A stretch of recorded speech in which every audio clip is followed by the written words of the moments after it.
With your CIGTV News Update, I'm Donna Bush. Thanks for joining us. Hey, hey, ho, ho, styrofoam has got to go. What do we want? Change! When do we want it? Now! On Friday, more than 100 students from various Cayman Islands schools participated in the Global Fridays for Future event.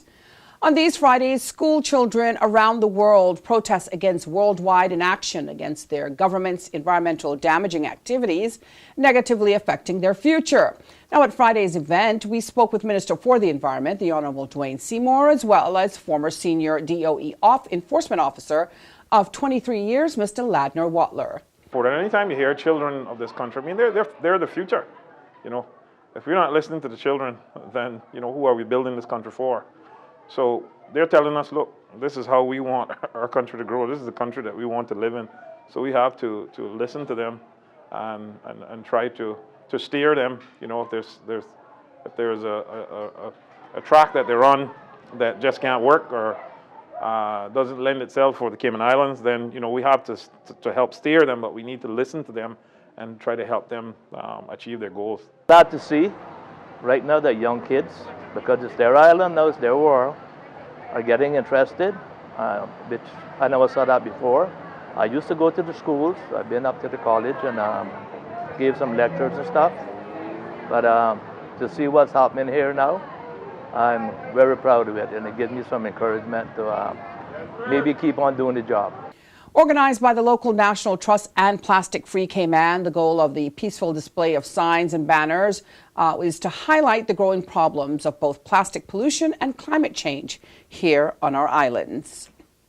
Well, speaking of our environment, this year marks 10 years of a partnership between the Department of Environment and UK-based Marine Conservation International, which is aimed at gathering information on and protecting sharks in Cayman waters. Now, according to a DOE press release, the partnership has led to the creation of the Shark Conservation Cayman program, which helped push for the complete protection of elasmopranks, such as sharks and rays. Now, under the Cayman Islands National Conservation Law, the protections took effect back in April of 2015. It's making it illegal, rather, to fish for sharks and stingrays in Cayman waters. Now, the Shark Conservation Partnership has documented some encouraging data for their apex marine predators, and experts say the data suggests that the overall abundance of sharks in the Cayman Islands waters is currently higher than in most of the Caribbean. However, the numbers are not quite as high as in few places such as the Bahamas and Belize, where sharks have been protected for longer periods of time. Now, large-bodied sharks such as reef sharks, nurse sharks, and hammerheads, as well as tiger sharks, all of which are found in Cayman's coastal waters, have significant value, according to the Professor Gore. He's an expert in the area. He said the non-consumptive tourism value of local shark species estimated by the project was between US $46 million and US $63 million. Scientists also theorize that sharks as top marine predators can actually help to protect coral reefs via a cascade effect within the food chain. Now, for more information on this story or about sharks in our local waters, you can contact DOE Public Education and Outreach Officer Brent Fuller by calling him on 244-5984 or his cell phone 922-5514. That's 922-5514.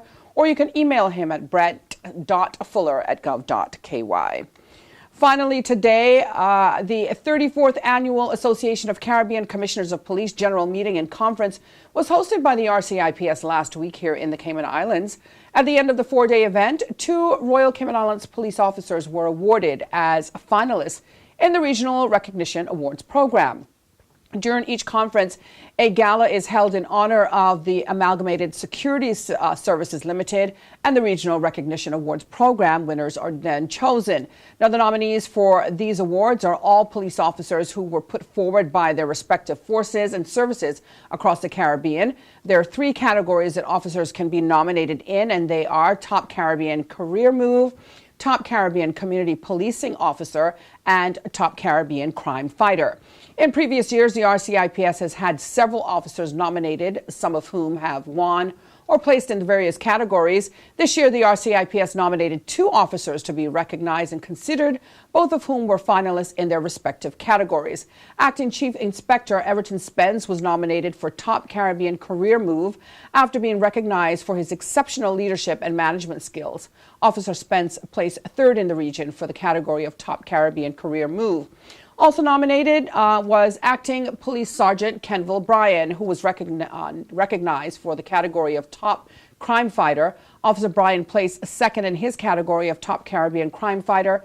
Commissioner of Police, Mr. Derek Burns, says seeing the 2 of our officers in the finals for this prestigious award just reaffirms our continued progress as a service and gives me even more hope for the future of the RCIPS. We, of course, say congratulations to both officers who ranked top amongst so many of their peers around the region. Now, for a look at our weekly schedule of programs here on CIG Television, you can go online to gis.gov.ky. If you happen to have missed our news update, you can go to the Cayman Islands Government Facebook page or the CIG Television YouTube channel. I'm Donna Bush, as always, thanking you for joining us. Hoping you'll do the same again tomorrow. Until then, bye-bye for now.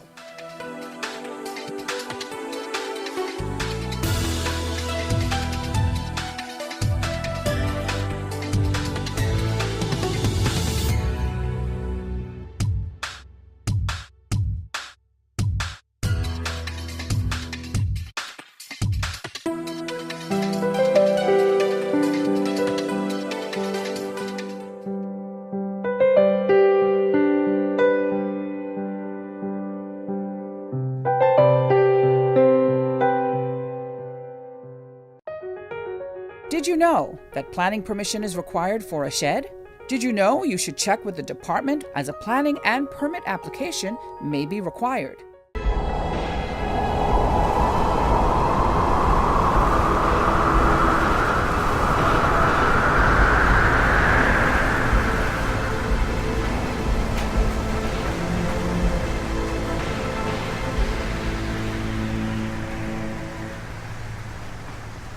Boating, fishing, and water sports in the Cayman Islands are great, but keep a cool head. Here are 7 tips for fun and safe sea outings. Number 1. Use a checklist to plan your outing. Check the weather forecast, make a float plan, and share it with someone who is remaining on land, stating where you're going, with whom, and when you're expected to return. Visit your nearest marine supply store to get your safety gear. This includes signaling mirrors, whistles, and a flare kit.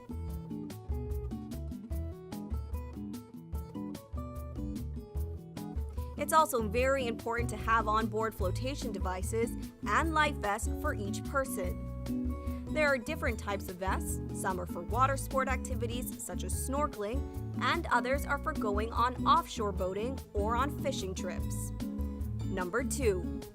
These items can be lifesavers in case of an accident or bad weather. Number 3. Use a motor kill switch, especially if you're boating alone. In case of a leak or breakdown, always stay with the boat until help arrives. If you capsize, an emergency beacon or locator device can send a distress signal to inform the authorities of your location. Larger flares will indicate distress to a boat, airplane, or search and rescue officials. Number 4. In addition to sunscreen, food, and beverages, it would be smart to have a cell phone. Make sure your marine radio works. Cayman's boaters use Channel 16 to communicate. Number 5. Also, don't forget your anchor and sufficient rope. Number 6. Boat operators should be familiar with the local waters and reefs, as well as the capabilities and functions of the vessels they are using. Always obey the rules of the sea and the marine environment, and have courtesy for others. Number 7. Alcohol and salt water do not mix, especially if you're the captain. Some useful contact numbers are 911. The RCIPS Marine Base is 649-7710, and the Port Authority is 949-2055. Smooth sailing, all!